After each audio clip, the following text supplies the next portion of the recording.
Ladies and gentlemen, we play college football this month. Let's go. Three, two, one.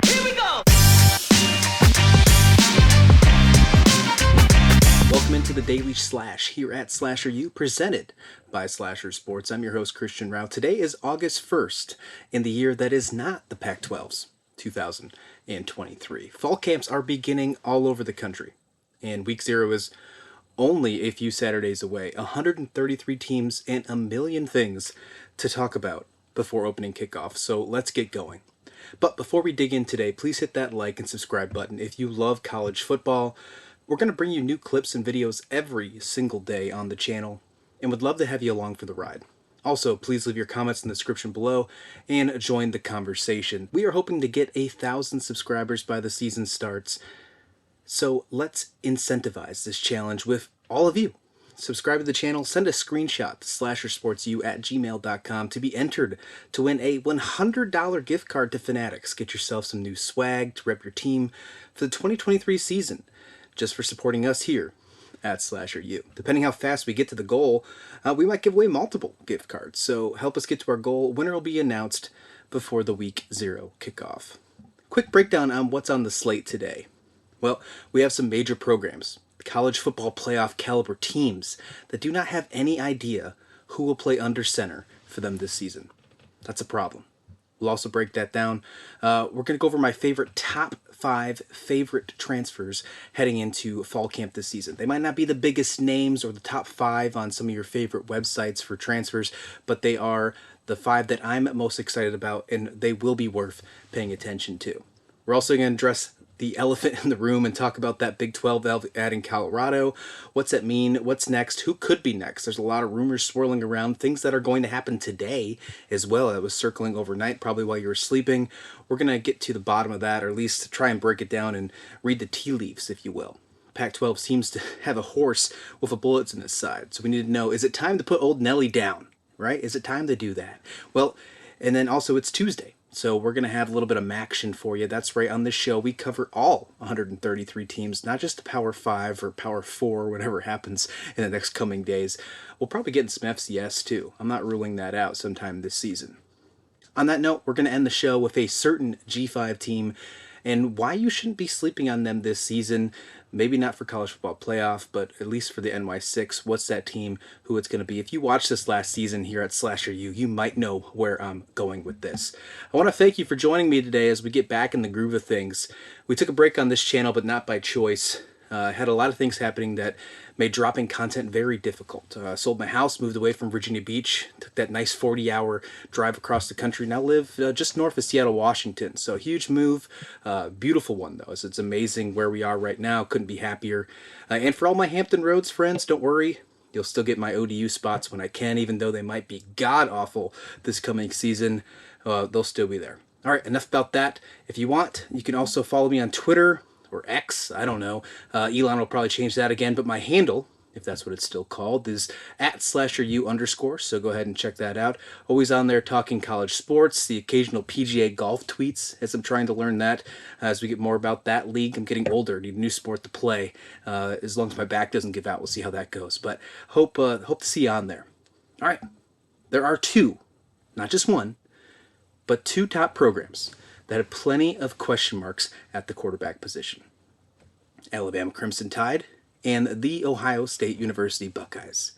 There were obviously going to be somewhat of a regression at the position inevitably, as they lose both Bryce Young and CJ Stroud, respectfully, to the NFL draft.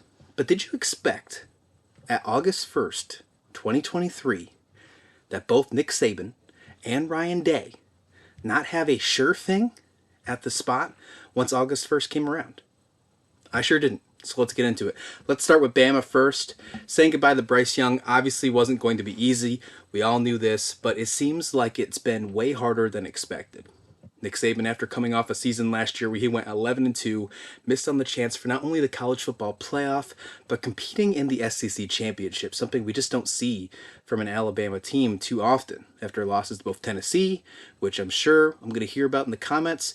It was easily could have been an Alabama win, pass interference call. We're never going to forget that. But that was one of the most entertaining games that I've ever seen, regardless of who you were rooting for. Or if you didn't even have a horse in the race, that was easily one of those game scores. If you were playing NCAA 14, you had the highlight game score, the top game score, whatever it was.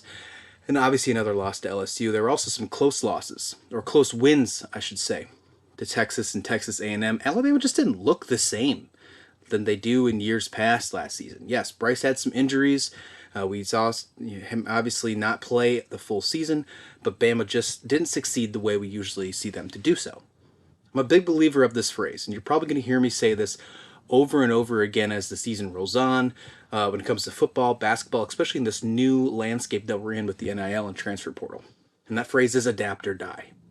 And Saban has been accused of not doing that just when it comes to NIL and the transfer portal era of college football. Could that be why certain programs such as Georgia, possibly LSU and Tennessee, the time will tell on that one, are moving ahead of them, of that team in Tuscaloosa? When I think of Georgia, obviously two-time national champion, you think about in the recruiting trail, you used to see all these big defensive linemen, top 10 NFL talent always going to Bama. It seems like that's been shifted over to the Bulldogs of Georgia. Why has that happened? Well, it's money. We know that. But what is going on with that? The offseason brought in that attempt to adapt, though. And it might not have been on the recruiting side, at least not in this concept, if you will. But after not making it to the SEC championship game, obvious changes had to occur. Saban brings in Notre Dame offensive coordinator Tommy Rees to take over as his new offensive coordinator here at Alabama. Sounds great, right? Well, more aggressive offense? Probably. Not afraid to throw the deep ball, especially when you have speedy guys like number 17 on Bama. You know who I'm talking about. Yeah, should be. But who's going to be that signal caller for Alabama when the season starts? And will that be the same guy, barring health isn't a factor in this one, when we get to December? That's the biggest question we have rolling into the 2023 season with Alabama. Who will play quarterback for the Crimson Tide? Well, the spring game didn't answer any of those questions for us and actually led to more. As Tommy Rees grabbed a familiar face out of the portal, former Notre Dame quarterback Buckner. You have three quarterbacks, Buckner, Milroe, who came in last season when Bryce Young went down and did well. Not amazing, but well. You can see a few maybe possible limitations with his arm, but he's fast. I mean, little kid with oven mitts fast. You have to think he's a front runner now, even if nothing has been announced. And then you have Ty Simpson, who national pundits that are close to the program, such as Greg McElroy for ESPN Always College Football, seems to be giving him the nod as the guy for the Crimson Tide. So much uncertainty. And obviously fall camp is going to be a big testament on who we will see week one for Alabama. Who knows? We might see multiple quarterbacks in that game of the first couple games to decide who the guy is. Remember what Michigan did last season with J.J. McCarthy and Cade McNamara at the beginning of season. Obviously, JJ won that, and we saw Cade now over at Iowa, but we'll see if that happens in Tuscaloosa.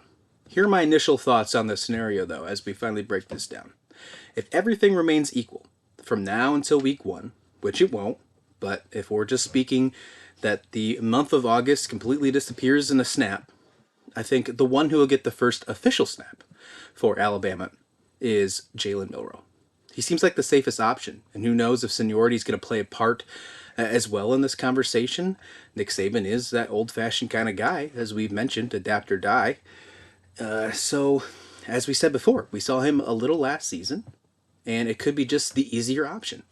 Many think he doesn't end the season as a starter, though, that Ty Simpson ultimately becomes the guy at Alabama. I can see that possibility. I can. I think he still has a lot to prove, and I don't know if he can make that ground at fall camp. That's where I bring in that possible Michigan scenario of 2022 to be put in Ty Simpson for a couple drives and see what he's got. Because he might have to make one of those sparks in one of those early games this season. I do have him as my probable number 2 heading into the season. So that leaves Buckner. And I know you're asking, because believe me, I was too, and I really still am. Why would a guy transfer from a program who would easily be the guy in waiting after Sam Hartman is finished at Notre Dame? Why move to another program and move farther down the depth chart? Because that seems to what could be the case here. Now, I could be completely wrong. I could be reading this situation completely upside down. Who knows? But Reese brought over Buckner for some familiarity and probably just more competition. He also was a part of the decision, Tommy Reese was, so we think at least, to bring in Sam Hartman over Buckner when he was still with Notre Dame. So think about that for a second. So he knows what he has with Buckner, and it seems like he needed an upgrade in South Bend. So what makes you think he'll win that battle in Alabama? I don't know. We'll see, but we might be seeing him hit the portal again and finding another spot in college when the dust settles. And then you have Ohio State, who said goodbye to CJ Stroud last season, a player who obviously with amazing potential. We're going to see him play quarterback for the Houston Texans in 2023. They were arguably a play away. You could even make the argument that they should have won the game in the really national championship game of last season against Georgia, losing just by a point. The Big Ten officials came out saying that hit to Marvin Harrison was illegal. We're not going to get into that, but might as well let it just be known on this show. But they don't have CJ Stroud anymore. And Ryan Day still can't beat Michigan, at least not in the few years, taking the step back to being, I guess you could call it, the little brother. And I know you don't want to hear that, and believe me, I don't want to say that either, but it seems to be the case right now. What does Ohio State need to do to break the hump, go over, beat Michigan, get into the college football playoffs yet again, maybe as a 1 or 2 seed this time, and a Big Ten champion, and get back to that national championship race? Well, they couldn't do it with CJ Stroud. They still have guys like Marvin Harrison Jr. back, but the quarterback race is still up for grabs. There are odds that are coming out just a couple days ago who will take the spot. It seems between Kyle McCord and Devin Brown. Now, Kyle McCord, this one seems a little more clear than the Alabama situation. Kyle McCord does have a slight edge over Devin Brown, and I mean, Ryan Day did say that at Big Ten Media Day that he does have an edge, but the competition is not over, and that's what fall camp is going to be. I think that is one of the biggest things to pay attention to in fall camp. Obviously, the Alabama situation is important as well, but the Ohio State quarterback battle will be decided in fall camp, and I think it'll be decided for the entire season. This won't be one of those situations that, obviously barring health and injury, of course, that go back and forth and switch. The winner of this battle will be the guy for the Buckeyes. And Kyle McCord, why he has the slight edge? Well, we saw experience from him last year. He came in when CJ Stroud was hurt, kind of like Milroe, Alabama last year. But he has that repertoire, and he has that relationship with wide receiver Marvin Harrison Jr., who arguably is the best player in all of college football on both sides of the ball. And I mean, not just because he's the son of a Hall of Famer, right, in Marvin Harrison. He is really good. He might be better than his dad when it's all said and done, when we're done talking about him in 10, 15 years, when the NFL is all said and done for that guy. But Kyle McCord seems like the guy. They both have, they both have there's some really good skills, and I think that's why it's still up in the air. But while it seems like Buckeye Nation is split between the two and who should start, it seems like McCord's going to take the first snaps against Indiana. But I'd still like to see Brown get in some good stuff. Again, going back to the Michigan style with J.J. McCarthy, Cade McNamara. I think when you are in a quarterback battle like this of a Power 5 school, and not just any Power 5 school, a top tier college football playoff expected team like Ohio State, like Alabama, you really got to make that decision, and you can't just figure it out in fall camp. Although I think we will have an answer, but who will be that guy? There's a possibility that Brown could get some really good sparks in Indiana, a Big Ten matchup, and change Ryan Day's mind, change Brian Hartline's mind. I don't see it happening, but there we go. We got to make that be known on this show. All right, before we get into our next segment here on the Day Daily Slash, I'd want to just let you guys know that here at Slasher U and Slasher Sports, we have started a community over on Discord. The link is in the description below. Go ahead and join us. We talk college football, college basketball. There is literally a channel on our server for anything you can think of. We have best bets. We talk about gaming, wrestling. We have a lifestyle because we have some nice podcasts over there from Suki Suburbia, her Honeydew Project. Baseball, trade deadline is today. We're talking about that. And Slasher Sports. We have a lot of horror and entertainment as well. So check that out in Discord. Join a fun community. We're always talking and having just such a good time in there, and would love to have you join that community. So go ahead and check that out. Again, link is in the description below. All right, the next segment I want to discuss my five favorite transfers this season in college football. Now, again, as I mentioned at the beginning of this show, they might not be the top five that everybody's paying attention to. They might, but these are the five that I've really been excited about, paying attention. Some have some bias based on my alma mater, but whatever, that's fine. But there's still going to be big impacts on their teams that they're going to this season. Number one, Sam Hartman, Notre Dame. When you think about him at quarterback for Wake Forest last year, I immediately go, well, really just Wake Forest in his whole career, but I immediately go to the game last season against Clemson. What he did in that game was just unbelievable. And I think even though they lost that game, cemented him as like a college football icon, a college football legend. Now, as a grad transfer, goes over to the Fighting Irish and could really cement himself on getting Marcus Freeman to that next step.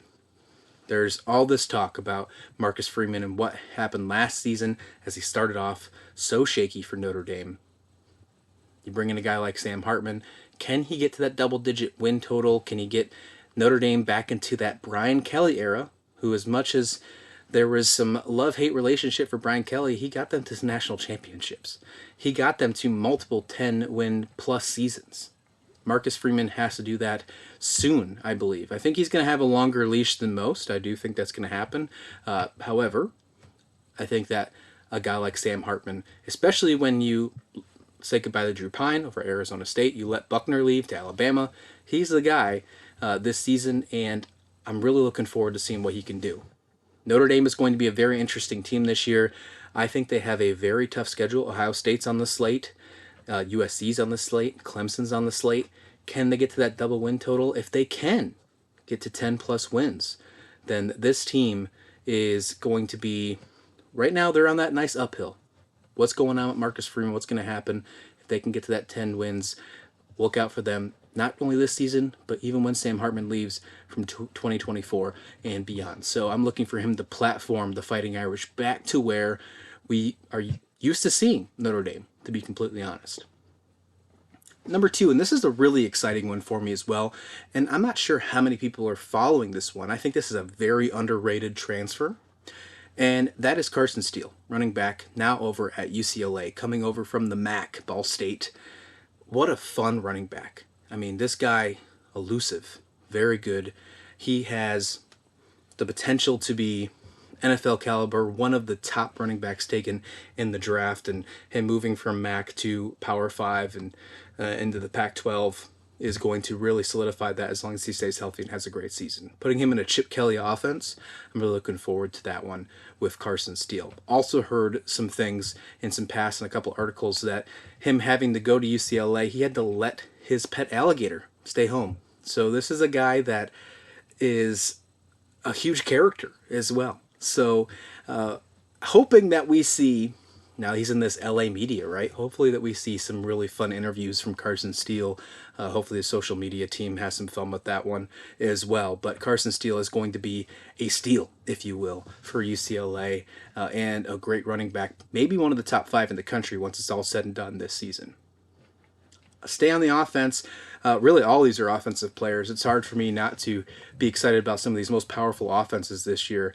And this one, I'll put this one in the middle because it's a biased pick by far, but it's still a really exciting pick, and that's Allie Jennings going to Virginia Tech. Now, Allie Jennings was with Old Dominion. You're going to hear this. If you haven't heard this on my shows before, I graduated from Old Dominion. Yes, they might not be very good this year, and one of the reasons is because they just lost this guy, Allie Jennings. In 2021, he was leading the nation in receiving yards, the entire nation, not just G5, not just the Conference USA or Sun Belt. He was leading the entire nation. Richmond, Virginia guy, now goes from Norfolk, Virginia up to Blacksburg. He's going to be fantastic in an offense that needs a lot of help. Which is crazy because Old Dominion did upset Virginia Tech last season. Allie Jennings had one of those great catches really to win the game. So now he's going to Virginia Tech. I've already heard that he's getting a lot of smack talk every time he drops a pass in practice of why couldn't you drop those passes in the game to lose that game for Old Dominion there. But they do play again week 1. ODU and Virginia Tech. This time Jennings is going to be on the other side for the Hokies. I'm looking forward to him to being a fantastic player in the league this year. And I do believe that he's going to be a top talent in the NFL. We're going to see him probably at the worst a day 2 pick in the NFL, and I think he's going to really make an impact once he gets to the professional league. So looking forward to Allie Jennings. Hopefully he has a healthy season, and I can't believe I'm saying this, but go Hokies. Dante Cephas, number 4 here. That is another wide receiver on the list, going from G5 to Power 5, heading over from Kent State to Penn State, and he was one of the most explosive players in all of the G5 last year. Talk about not Allie Jennings or some of the other wide receivers across the American or Conference USA. In the MAC here, Cephas was just outstanding. He's joining the Nittany Lions after recording 130 catches and almost 2,000 yards and 12 touchdowns in the past 2 seasons for Kent State, 1,984 yards at Kent State in the last 2 years. Kent State, a team that hasn't been very good, could still rely on a guy like Dante Cephas.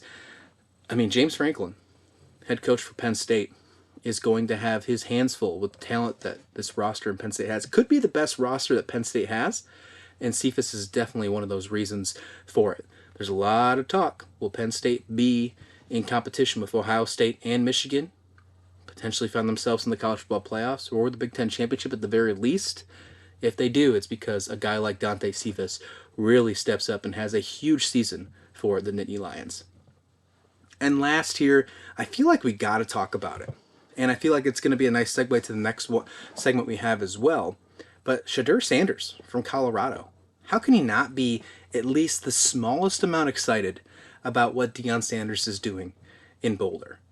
I mean, transferring, bringing in 60, 70 plus players, completely flipping that roster, something that we've never seen on the Power 5 level, and really have never seen on any level in college football. And he's doing that not only at the college football level, but the Power 5 level. We saw what he did in Jackson State.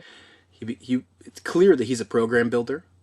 Now he's going to be able to do that at a Power 5 level in Colorado, who will be shifting over to the Big 12 in 2024.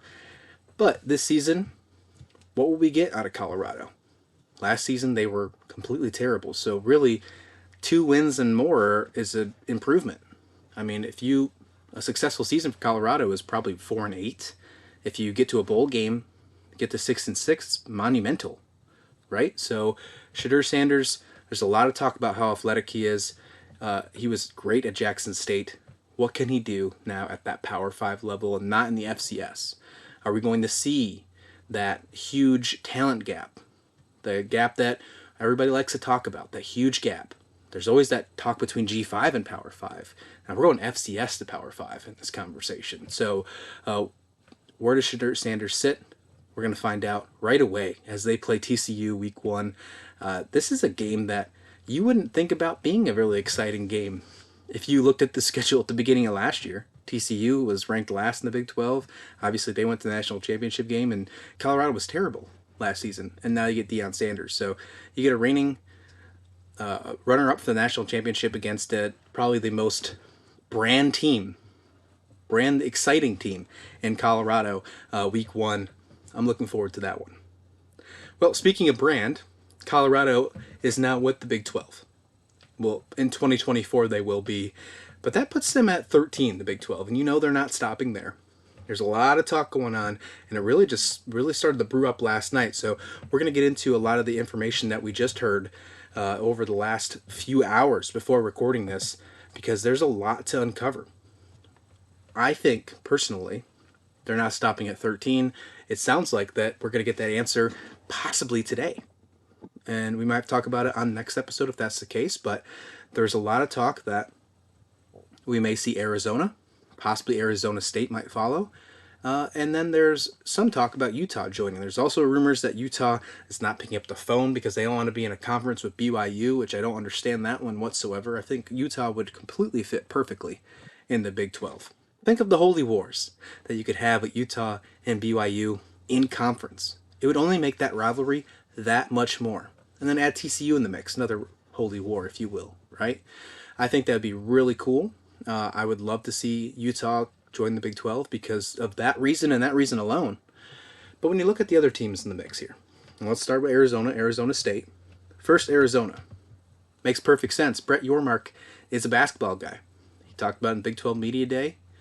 Arizona is the basketball name to bring into this Big 12 conference. Big 12 is already deep in college football and college basketball. You bring in Arizona, that's just a big name to be added. And Arizona's not a bad college football team either. They're really changing. They're really improving. And that could be a huge, huge add for the Big 12 if they come. Arizona State has been tied to possibly trying to grab on with Arizona and join the Big 12 as well. Would that be an improvement? I think so. Now, they might not have the amazing basketball as Arizona. They might not have the amazing football as Arizona. They have one of the greatest journalism departments, sports journalism department as well as that. Brett Yormark is a brand guy. He said it all the time. He talked about Colorado in the Big 12 Media Day. Colorado has nothing to do with Big 12 when it came to that Media Day. There was no announcement yet. But he talked about how impressed he were with Colorado because he is a quote-unquote brand guy. He talked about brand. What's a better way to bring a brand if you have one of the best news and sports journalism departments in the country, right? That brings my next conversation here. If it's not those teams, who would fit the bill? And I believe Oregon is the team in this conversation because of brand. What Brett Yormark said in the Big 12 Day. He talks about Colorado adding brand. He added a team like UCF, who a lot of the college football fans don't really like because there's a younger crowd and it's a younger school, if you will. But if you look at their social media presence and how they respond and deal with situations and promote their team, it's unlike any other, especially the newcomers into the Big 12 in 2023. You bring in Oregon, what they do with their different jerseys, what Phil Knight has, the push with Nike. I mean, that is literally brand right there. So I think it fits the bill 100%. And if you add a team like Oregon, then UW could come in the way as well. Washington, I think, would also make sense just on location standpoint. When you look at it on a map, they're the only team in all of Division I in the Pacific Northwest, especially up in the northern area like Seattle. But my mind is right now pushing towards the Arizona State, the Utah. We're going to hear with the Pac-12 what's going to happen with them here today. There's a meeting coming up where it looks like the commissioner of the Pac-12 is really going to have to show his hand and show a media deal if there is one or not. Sounds like it's something to do with Apple and streaming. Not sure if it's going to be a good deal. Seems really suspect, if you will. If a couple days after Colorado leaving, all of a sudden we have a media deal with the Pac-12, I feel like it's going to be a lot of smoke and mirrors, and this could be the final straw for a lot of teams. And maybe it might be time to put old Nelly down. Speaking of the Pac-12, it might just be time to take care of him, take him out to the field somewhere, say goodbye to the Pac-12. Because it looks like these teams are leaving. And whether we like it or not, even if they go and resurge themselves with a couple Mountain West teams, are they truly going to be a Power 5 conference in the near future? I mean, if half of your team, half of your programs, I should say, are in the Mountain West just because of location, if you can't get a media deal that is remotely close to what the Big 12 at least, but the SEC and Big 10, which is going to be completely not happening, if you can't get close to that media deal, you're not going to be able to compete on any level when it comes to college football, college basketball, and the other sports as well. I think it might be time to start saying your goodbyes, getting your affairs in order for the Pac-12, because it's time to say goodbye here as we get ready to see what's next on the slate with all this news coming out on Tuesday afternoon. Can you blame any of these teams for leaving though? I can't. You haven't seen a money deal. You've waited so long. You've seen the Big 12 do this. You've seen the Big 10, USC and UCLA leave the Big 10 last year. You saw Texas and Oklahoma leave for the SEC, and the Big 12 didn't didn't even bat an eye. You could say that the Big 12 could have easily been in the Pac 12 shoes. Once their two biggest programs left for the SEC, Brett Yormark didn't bat an eye. They brought him in, and he arguably is going to make the Big 12 better without those two programs. I don't think you can say the same about the Pac 12. I don't think you can whatsoever. All right, it's Tuesday. That means we got to talk a little bit of action. And just to start it off today, I want to talk about what is going on with the preseason polls. I just want to get a little bit of action in with this one, just to get our feet wet, if you will, with the MAC. Toledo and Ohio were selected as favorites in the head coach's preseason football poll. When you look at the MAC East division, Ohio got 9 votes. Miami of Ohio got 2, and Buffalo got 1 to win the MAC East. I think Ohio is going to be a very, very fun pick to win the East. I mean, the quarterback they have, Rourke, is just insane. We're going to have a segment coming out later on the week, and I'm going to give you a little warning. He's on that list of top 5 G5 quarterbacks that are going to break out this season. He's definitely on that list. MAC West, though, out of the 12 votes, Toledo got 11. The only vote that did not go to Toledo, 1 for Eastern Michigan. Could we see a potential, maybe a little bit of dark horse in Eastern Michigan? There's a lot of room that says that's probably not going to happen. Last year, Toledo just had a great season. Obviously, won the MAC last year, and it seems like they are a little bit above all the rest of the teams in this conference. Jason Candle is not only the best coach in the MAC, he's probably one of the best coaches in all of the G5, and I'd probably put him above a decent amount of coaches in Power 5 as well. He must just love all the authority that he has with Toledo, because he easily could move up to the Power 5 and have a coordinator job at a top school, or potentially even be a head coach somewhere in the Power 5, but he must really love where he's at there in Toledo. When I look at the MAC, there's a lot of things that stuck out to me on this preseason poll. Akron not sitting in last, and 6 went to Kent State in the MAC East. Akron sitting in 5th. I mean, that's a first for a while. Akron has been up and down, really mostly down for the last decade, if you will. And then, of course, I got to throw that bias out there. Western Michigan finished last, or predicted to finish last in the MAC West. Hayden Wolf, former quarterback of Old U, is supposed to start at quarterback for them this season. So I have a lot of excitement about the MAC. And, of course, you get to see them on Tuesday night. How can you not be excited for some action? We'll have you covered here on Slasher U, covering all those games, as we always do. This is a new resurged Slasher U. Really excited for what we have in store for you for college football, college basketball, and more here as the season just continues on this year. All right. I can't believe it's August 1st already. Love it. Fantastic. Such a good feeling that we are in the month that college football starts. Again, thank you so much for just joining us on this new adventure as we resurge the page, resurge the channel, the rebirth of Slasher U, if you will.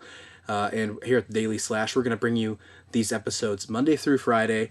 And again, we're going to have clips and episodes, exclusive clips, not just on the Daily Slash, but we'll have previews for different teams that'll come out just as we're moving along. And we'll also put out some articles as well on slashersports.com. All right, last segment for today as we wrap it up here. Really no set time for these episodes. We might get a format as we get down the line here in the season, but you never know.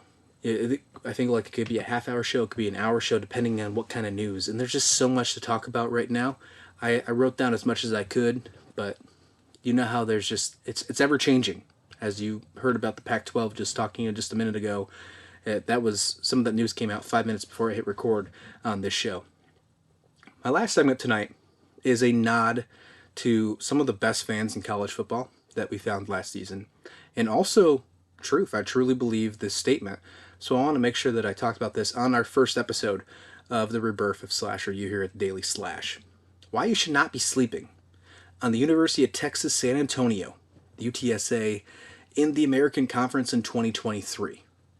Now, UTSA had a great season last year. They wound up losing a heartbreaking bowl loss to Troy, but when you look at what they did last year, some of the impressive wins they had, and it all sat behind, arguably, I think, the best quarterback in G5 in Frank Harris. Now, you're going to probably hear a lot of people say, hey, that's Michael Pratt of Tulane. Nobody. It's Frank Harris. That guy is absolutely incredible. Go ahead. I challenge you to look up. You can probably just find it if you went latest news and just Google search Frank Harris. But the story that he has for this offseason, if I already love the guy for what he's done for the community of San Antonio, what I've seen from on the field, just an all-around good person, let alone amazing player. But he had to go through some stuff this offseason, and there was a potential of him deciding not to return to college football because of some injuries and some issues with surgeries. And I won't get into the entire story. I encourage you to go look at it because it's a great piece. I'll put the link in the description of this show here for you guys.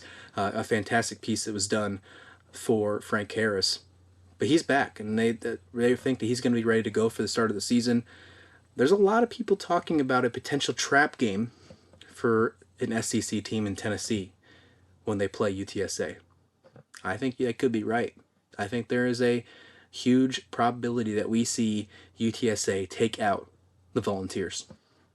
I'm not going out with hot takes, and that's not one of the shows that I plan on doing with major predictions, but count me in saying I would not be surprised whatsoever if the amazing offense from UTSA, the powerhouse that Jeff Traylor is building in San Antonio, took out Tennessee. Victor Wembanyama is not the only great thing happening to Alamo City, okay? These Roadrunners, they're something. So I want you to pay attention to them. I paid attention all season long last year, and I don't regret a single snap. I watched every single game I possibly could, and I plan on doing the same this coming season. Questions revolving around Zachary Franklin to Ole Miss. Obviously a big wide receiver, hitting the transfer portal, leaving for the SEC. Yeah, it's going to sting. But let's not forget that the squad still has weapons. Cephas, D. Clark when he's healthy, Cardonas at tight end. I think he's one of the most underrated tight ends in all of college football. Him and Frank Harris they got it. They have a good chemistry. And Kevorian Barnes. What he did as a freshman at running back last year, now he comes in his second season, having the full load as running back for UTSA. Watch out. That's what I'm going to say, watch out. I think we're going to be talking about Barnes not just on a G5 level, but as a top 10 running back in the nation level. I do. I really do. You're going to see this little bit of love for UTSA on this show, but it's well deserved, and I think it has a lot of ammo behind it as well. Tulane versus UTSA, those two teams in the American are going to be really fun this year. Both those teams are going to be really fun, but I put my money on UTSA. The defense is going to be much improved this season. We're going to have a full actual preview for UTSA on the channel coming in the upcoming days, so stay tuned to there. Birds up, everyone. That's going to wrap it up for this show here at the Daily Slash. Thanks for joining me. Thanks for coming on back to Slasher U. If you're new here, welcome. I encourage you to stick around. We're going to have more stuff coming on Monday through Friday. Daily Slash will be posting at you every morning. Leave some comments. Let me know where you're from. Let me know what teams you're rooting for. And if you are a new subscriber or if you are already subscribed, I don't want to take this away from our old subscribers as well. Thanks for sticking around. Hit me that screenshot and send it to me at slashersportsu@gmail.com. Send me that screenshot. Be entered in that giveaway so we can get you some Fanatics gear and get you ready to go for the season. Looking for 1,000 subscribers. We want to hit that 1,000 subscriber mark. We were on a great course our way there until we had to make that sudden stop last season. But we're not stopping now. This train has left the station, and we are moving all the way till week 0 until we get to the national championship game and then for it, because we got college basketball.